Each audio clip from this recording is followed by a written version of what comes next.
So hi, I just thought I'd make a quick little thing about good writing, bad writing. This is what I've been talking about quite a lot recently. Just did the one on Point Break, which I made a while ago actually, when I saw the film, and it kind of inspired me to start doing this kind of thing because I was so like, I can't believe what they've done to Point Break.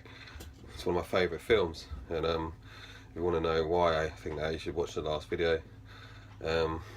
Kind of go into some detail, probably too much, and you know, a lot of people think I really don't care what you think about Point Break, David, but the point is it's got some really bad writing in it, the new version, so which is why I've sort of picked it out, as it were, because I was looking for things that I could deem as fair game for bad writing, and then I can like maybe sort of say some stuff about good writing as well. And the last time I spoke about that, it was to do with Game of Thrones, and I just went on and on and on because I love Game of Thrones so much. But this is like brought me around to this other point, because the latest series, this is going to be quite a spoilery video because I just want to talk about a couple of things on Game of Thrones, because I know I'm not alone in thinking that the new series is, well, it's had some amazing things in it, and I will never stop watching it. It's not going to disappoint me, but I think there's a real case to be made that since George R. Martin has the books have deviated from the TV, there's been a noticeable sort of drop in some of the writing, and I think that's because it's really hard to write what you think George R. like a really amazing writer who spent 20 years writing this epic thing. Like, they're trying to kind of double guess what he's thought, maybe what his I don't know how it works, but perhaps he did a synopsis or something. That's how it seems to me. Some of these instances in the latest series is like he gave him like a synopsis or some bullet points and was like, yeah, you know, I can't tell you exactly what's going to happen because, you know, a lot of it's in my head and I'm still working it out, and you know, like, but I can give you some bullet points and you might have to go from there. And you know, he's written TV, he's an experienced writer, he's written a lot of TV and stuff, so he knows how it works. So perhaps he even structured it in a way that was so easier for the TV guys. But then you've got the two guys that do a lot of the writing are the producers, and they have to get this whole story finished now in 9 episodes. I think there's 7 in each of these last series, and somewhere down the line they've made a really bad creative decision, and I think it's because probably, you know, they want to keep Emilia Clarke and Kit Harington and all these people, Lena Headey, and people that are probably getting offers all over the place to do films and things that maybe would clash. I don't know. I really can't work out why, because the first 5 series, well, the first 4 series definitely, you will say, yeah, series 4 were just amazing. Like I said before, I think there's like the best adaptation of a book I think I've seen, probably. I mean, I used to think Peter Jackson's was it Pippa Wayans? I can't remember his partner's name, but they adapted Lord of the Rings in 2000 or 99 or whatever that was, 2001 maybe. And at that time, I mean, I was blown away by that film at the time. I was just like, oh my god, this is the best thing. You know, I've always been into fantasy. I'm quite a geek, so I read Lord of the Rings when I was a kid, and you know, I've read Magician, I've read whatever it is, Game of Thrones, Harry Potter. You know, I love stuff like that, and I'm still reading the Game of Thrones series. And I really hope that the next one is finished soon, because I think, unfortunately, I think it's going to be more the place to go to get the real story. Looking at this, because there's some things in the new series, story-wise, that aren't quite adding up, and I really think I'm not alone in thinking that. But I think I'm not going to talk about that. I'm not going to talk about spoilers because I love it anyway. I've literally watched every episode about 3 times, and the battle of the dragon thing was just simply the best thing I think I've seen on TV as a set piece. It was just amazing, and the effects, the set pieces, the sort of I don't know, this fight choreography and stuff was just unbelievable, basically. And the stunt people on that just deserve so much credit. And the camera, everything was just literally. I think it's one of the best things I've seen. I mean, it had the effect that, I don't know, I can remember going to cinema when I was sort of younger and watching Saving Private Ryan. That first 20 minutes was just, it absolutely blew me away. Which is a hard thing, because you've seen it so many times, it just seems kind of normal. But at the time, that was just different. Like, nobody had done that before. Nobody had done a sort of documentary style landing on the Normandy beaches to such an extent where it was just horrific. It was like traumatic for everyone who watched that for the first time. And Game of Thrones is definitely delivering on these levels, but some of the stuff that's slacking is, I would say, right, the best example would be like some of the well, it's not the best example, but I don't want to be too spoilerish about it. And I love Game of Thrones, and I don't want to put it down on it, so I don't go, oh, it's crap now, it's crap, because it's not crap at all. But it's just it's just being rushed, I think, and the geography definitely doesn't work out. Like, if you know anything about Westeros, there's just no way. There's no way, basically, that Grey Worm and that can get from Dragonstone to Castle Rock, yeah, which are on the opposite sides of this country, and you'd have to go up round the north or down round the south to get to Castle Rock by boat, yeah. So they would have had to either go through the frozen wastes, which they physically couldn't have done. So they would have had to gone down around right past King's Landing and Blackwater Bay and all that. They would have gone past there and then down, and they would have been seen doing that anyway. So, but anyway, it's not even worth going into. And like Euron Greyjoys, just no way he could have got from King's Landing to there at the same time. And anyway, it doesn't matter, because that was cool and it was all good, that little sequence. But what is that? Why they left Grey Worm? It's like, now this is the problem with the writing, and because it's getting quite rushed. So where's Grey Worm? It's like, yeah, screw Grey Worm, we're going to go and sort this out now. It's all getting a bit like that. But I think the most telling thing is the dialogue. Like, so I'm not going to slag off Game of Thrones. Like, I really can't wait to see what happens. I think this week's episode was a bit, after the last couple, where it was maybe not quite as good as people were hoping, because they you know, they've got to do a lot of expositionary sort of things now, and sort out this mission to get a white and all that, which, you know, not the best plan, I don't think. But anyway, like someone said, you just go and take someone up there and kill them. They'll turn into a white walker, well, not a white walker, but, you know, an undead.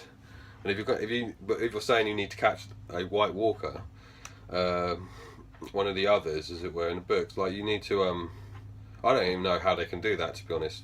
I really don't know how they could do that. But we'll see. I guess they will, because I assume that's what they need, is the actual white walker, not an undead soldier kind of thing. So I think they're different. The Army of the Dead and the Night King and the White Walkers are kind of different things. But anyway, that's really not the point. The point is, I keep saying that and then going off on one. I wanted to just talk about like dialogue though, because the first few seasons has just got some wicked dialogue, but most of it, or a lot of it comes directly from the book, from George R.R. Martin's book, and his dialogue's brilliant in context of the world of Westeros. It's like, who's going to know that world better than him, basically. So it's like the equivalent of, say you were writing Lord of the Rings, and then you were like, well, I'll take Fellowship, and I've got the Two Towers, but I haven't got Return of the King, so I'm just going to kind of fill that in. And then someone's like, well, I've got this note from Tolkien who says, well, you know, in Return of the King, basically what happens is, well, yeah, Sam rescues Frodo, you know, they get past what's her face, the spider, that's all good, and then they meet Gollum again, or whatever, you know, like, if you just put it in bullet points, and he's like, well, the Battle of Pelennor Fields happens, and that's like, Gandalf comes along and does a spell, and that that gets rid of the York army, or whatever it is. Like, if he'd done that, then it wouldn't be the same. But then if you look at say Peter Jackson's script, of Lord of the Rings is just it's just adapted excellently, but he's taken a lot of the appendices and stuff to take other characters, which is quite an interesting thing to do. So Liv Tyler's, he needed female characters really, which is something Lord of the Rings doesn't do great. It's got to be said, and it's something that Game of Thrones just does excellently well, basically. So it does pain me to see, say, my favourite character Arya being just neglected like she's been in these episodes. Just they're rushing her around. It's not how Arya would act, I don't think. But anyway, the people making this show have got to get it done. So that's what's happened. Anyway, so basically, I think I'll leave it with a good example. So what I loved, like I say, this dialogue that Martin wrote is just brilliant. So in this episode, I'll give you an example: bad dialogue. Like when Euron brings back, the prisoners to Cersei, and he's got her on a train, and the sand snakes and all that, and she brings them back and hands them over, and it's all good. There's some quite funny dialogue there, but it's just not. It's too modern. It doesn't, like when he's got it and he's like, it's just kind of making me feel hard. Yeah, which is good. It's funny. It's good. And that kind of works in Game of Thrones. Fair enough. But then you've got and these are all quite disgusting because he's like he's a dirty bastard. But he says, oh, what happened to Theon? And he's like, what a twat, like that. And it's like, twat? Did you just say twat in Game of Thrones? And it was like, yeah, okay, right, twat. Like they use other words like the C word and stuff, but that's fine. Why didn't I use that? They've always just used that. Like the Hound does that all the time. And twat, for him to use twat, it's not the word, it's not offensive or anything. It's just it's never been used in the program. It's like and then he says about Cersei and getting advice off Jamie, and because this is public and it's on YouTube, maybe I shouldn't say exactly what he says, but he ends up saying he uses the word bum, and it's like bum. Like they've never used that word at all in the entire thing. In fact, in the books, there's a couple of times they use butt because it's obviously American, and I can see that they're trying to say, yeah, but he's like a Viking. That's all their language. But it's like you've never used it before, and it just doesn't work. It's obvious that you've just made that up, kind of thing. And to put that in context, like one of my favourite lines maybe in the whole of Game of Thrones. I don't know why, but I just think it's brilliant, and I love Tyrion. He's a wicked character, and just so amazingly played by Peter Dinklage. But he's also a brilliant character in the books. And one of the lines that he uses, that's a lot of the stuff in the first books, the first series, is just comes from the books, like the dialogue and the exchanges, and it's just brilliant, basically. And one of the things is Tyrion's line is when Jon Snow in the book, he's in this TV series, he's because he's a bastard, like Caitlyn won't have him in when the Lannisters come at the start for this for the meal, for big feast, and King Robert wants Ned Stark to come and be their king's hand, and they have a big feast. And in this TV series, if you remember, like Jon Snow is locked out, he's just like fighting in practicing in the courtyard, and Benjen comes over and they have a bit of a discussion. Whereas out of interest, just of like geeky point of fact, in the book, Jon's in the feast, but he's just on a different table, and he's just like getting hammered, basically. Even though he's 14, he's just getting hammered, and he's resentful. He's not. He's played slightly. He's, like I said before, they're slightly different dynamic because they're all young.